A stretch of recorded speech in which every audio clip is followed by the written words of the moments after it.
गुस्सवाली है मोर साली बड़ा गुस्सवाली। मोर साली बड़ा गुस्सवाली है मोर साली बड़ा गुस्सवाली। यदि पानी नहीं पिया खाना नहीं खावाई मोर साली बड़ा गुस्सवाली। यदि पानी नहीं पिया खाना नहीं खावाई मोर साली बड़ा गुस्सवाली। मोर जी जाके हमें मीठा बोली है मोर जी जाके हमें मीठा बोली। मोर जी जाके हमें मीठा बोली है मोर जी जाके हमें मीठा बोली।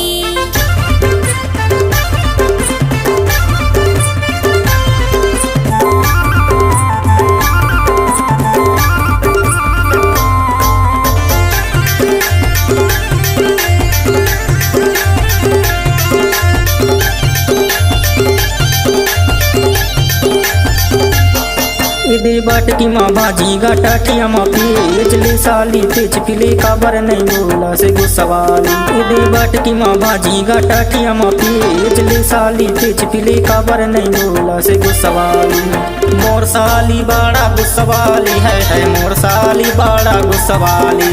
मोर साली बड़ा गुस्सवाली है मोर साली बड़ा गुस्सवाली। मोर जी जाके हमें मीठा बोली है मोर जी जाके हमें मीठा बोली। मोर जी जाके हमें मीठा बोली है मोर जी जाके हमें मीठा बोली।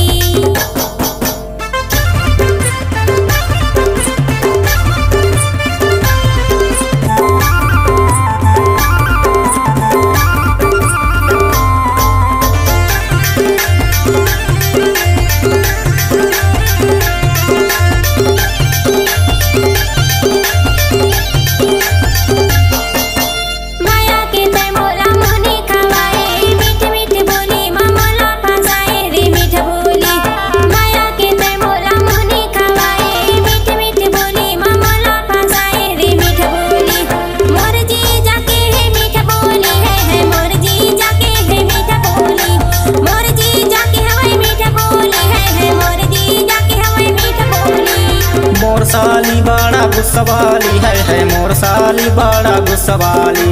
मोर साली बड़ा गुस्सवाली है मोर साली बड़ा गुस्सवाली।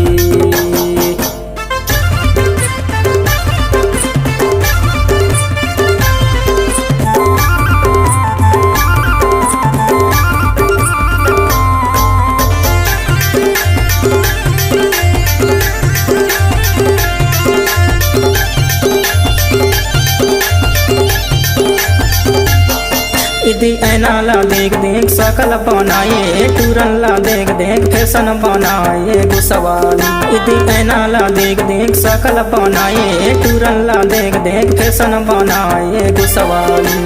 मोर साली बड़ा गुस्सवाली है मोर साली बड़ा गुस्सवाली।